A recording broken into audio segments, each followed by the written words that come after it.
Hello, this is Mr. Joseph in another Bible study. Today we're looking at First Kings chapter 19. We already went through verses 1 through 9. We looked at Jezebel and Ahab. Now we're going to be looking at Elijah. Now Elijah has just done a great thing in chapter 18, defeating was a vessel that God used to defeat the false prophets of Baal, the 450 prophets, and they were put to death. And so Jezebel has heard about this, and now she threatens Elijah, saying that she is going to put him to death. Instead of him turning to God, he's just had this mighty victory. He is so scared of Jezebel that he starts running. He doesn't take any provisions as he leaves, no food or water or anything. He just begins to run, and he runs from all the way from Mount Carmel in the northern part of Israel, all the way down to the southern part of Israel, past Jerusalem, down to the bottom of Judea, and he is now totally exhausted. He is totally stressed himself out. He is worried himself to death. His anxiety is built up tremendously, and we see in verse 4 that he collapses under a broom tree and he prays that he might die. So when he does, about the time he does turn to God for help, it is because he wants to die. He said, I have had enough, Lord. Take my life, for I am no better than my ancestors. And he laid down and slept under the broom tree. So, what happened to Isaiah? First of all, he has something that is called by the Mayo Clinic high functioning anxiety. And it happens to people who are very successful. Usually they're workaholics. Everyone pats on the back for the work that they do. They are very accomplished, but these accomplishments come at a great price to themselves because their life is out of balance and they're no longer seeing for things how they really are. And because they're so tired, they're so fatigued, many physical problems begin to happen. And there's this thing called the duck syndrome. And the duck syndrome is, picture this. There's a family of duck and they're all swimming on the lake. The water is smooth and it's calm. There's no wind blowing. It's a beautiful sunny day. And everything around them is almost perfect at this point. The ducklings are playing. They're around their parent. And the people are seeing this one duck who's just cruising around. He's doing figure eights on the water. And he just seems to be having the greatest time. But what they don't know in the duck's mind is his parent and his siblings have turned around the bend on the lake. He can no longer see them now. The duck is under the water, beginning to paddle as fast as he can to try to catch up to his siblings and his parent. He's beginning to think in his mind, I have been left behind. I am all alone in this thing. They must not love me anymore, for they have left me. And so, again, as we look on the surface, now we see this gentle wake that's going past the duck as he cruises along. He's looking from left to right, and it seems like he's just enjoying everything around him. But again, under the water, the duck is going as fast as he can. The duck is getting exhausted. The duck is fatigued. The duck has high blood pressure. The duck's stress is going up to a high level. He's beginning to get headaches. His stomach is feeling like it's in knots. He feels he's all alone in this thing, and there is no one that can help him. Again, so what are these signs? What are these symptoms? How can we avoid these things? What should we be looking out for? First of all, if we come back from work and we're just totally exhausted to the point where we can't do anything with our family, with our friends, we never pick up the word of God, we're not praying, we're not seeking God and turning these problems over to Him, that is a first sign. Hopelessness, feeling of guilt, worthlessness, hopelessness, even though the reality, not seeing reality, exaggerating the negative. We're not getting proper sleep. We're oversleeping. We're sleeping so much. We're trying to avoid that next day to come. We don't even want it coming. We're feeling loss of appetite, or we're overeating. And so these are some of the things that we see in someone who is high performing anxiety. Now, these things are not really, this very thing is what's helping them to be successful. It's just too much of this thing can be something that causes big problems. So what can we do?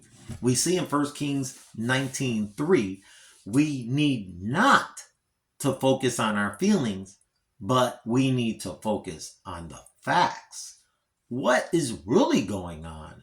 What's really going on is that he has just won a major battle. There is beginning to be change in the people turning back to the Lord, Yahweh. But because of this threat to his life, he is in fear. And he's not turning to the one who loves him, who is Yahweh, the one and only true God. And so he is thinking he's in this thing alone, and now he's in fear. He compares himself with others. He's comparing himself with the other Israelites, the ones who have abandoned the covenant, tore down the altars of God, and are building up altars to Baal, and have killed the prophets. Well, he has done none of those things. And so, but he's taking the blame for them, the things that they've done, which is totally out of his control. He can't control how somebody else is worshiping. And so he also feels that he's been left all alone, that there's nobody else in this thing, which after Isaiah wins this battle and God works through him, people turn back to God. They're worshiping God again. He's not all alone in this thing. He could turn to them. They just killed 450 prophets for him, put to the sword. And this one lady gives him a message, and he runs in fear away from God, away from his responsibilities that God has assigned to him, away from everything that he has been assigned to. And now he finds himself without provisions of water and food because he just took off with no plan and no action and no way of getting back. And he wants to give up. And so he's exaggerated the negative. And this is a very serious problem. And we see this problem again happening in people who have this high anxiety. So what do they need? They need something called peace. And this peace is not the kind of peace that we think about in our society, where we think peace is just you're not at war. That's not what they're looking at. They're looking at this word shalom. And you'll hear the Jewish people say this when they're meeting someone or someone's leaving. Um, like, I'll be calling you, peace be with you. This shalom is this perfect peace. It is the peace that God gives you. It's picturing the wall, and this wall is every stone is laid perfectly in this wall. This wall protects you against all things that's happening. There isn't a single crack in this wall. There isn't any opening in this wall. Everything is made perfect. That is the peace that we're looking for. That is the peace that we can only find in Yahweh, the one true God, Jehovah Jireh. And so it means peace and health. It stems from the root word in Hebrew, which means complete and perfect. And so this term of peace is the thing that we seek. This peace is something that we find in God. Galatians 5:22-23 says, but the fruit of the Spirit is love, joy, peace, patience, kindness, goodness, faithfulness, gentleness, and self-control. The law is not against such things. Peace is knowing that the Lord of the universe is by your side. And resting in that is just knowing that he is there. But it is also living out. Peace is not sitting in comfort and knowing that God is next to your side no matter what. So when you go out into the world, peace is with you. And it is by your side. Because God is omnipresent. He's everywhere, all at one time. All you've got to do is call out to him and just know that he's there, because there's no cracks in the wall when he's there. There's no missing bricks. You are in a safe place. No one can attack you. The bond of peace and how we create that peace. Remember, peace first starts at a verb. So peace is in action. It's not something that is still all the time. It can be still. It can be in rest. But it's also in our actions that we have. It's in our humility. It's in our patience. It's in our love. These are the qualities of people who have peace. In Philippians 4:6, it says, don't worry about anything, but in everything, through prayer and petition with thanksgiving, present your requests to God. Jesus says in John chapter 14:27, peace I leave with you, my peace I give you. I do not give you as the world gives. Don't your heart be troubled or fearful. Do not fear, for I am with you. Do not be afraid, for I am your God. I will strengthen you. I will help you. I will hold on to you with my righteous right hand.